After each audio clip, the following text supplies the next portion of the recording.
Hello everyone. आजचा दिवस खूप खास आहे. कुटुंबासोबत थोडा वेळ घालवण्यासाठी आम्ही निघालो आहोत फॅमिली डे आउटला. सुरुवात केली सुंदर गार्डनपासून.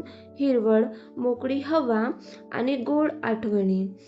नंतर कुहूला मिळाल्या गार्डनमध्ये काही न्यू फ्रेंड्स आणि ती त्यांच्यासोबत खेळायला बसली. मग मम्मासोबत पण तिनं मस्ती केली. नंतर आम्ही तिला बसवलं स्विंगवर आणि मग तिला दिसलं लबुबू बलून, तर ते तिच्यासाठी घेतलं. नंतर शांत मनाने मंदिरात दर्शन घेतलं, देवाचे आशीर्वाद आणि मनाला मिळालेली शांती.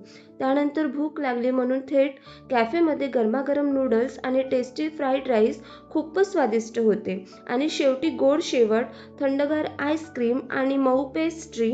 दिवस आणखी खास झाला.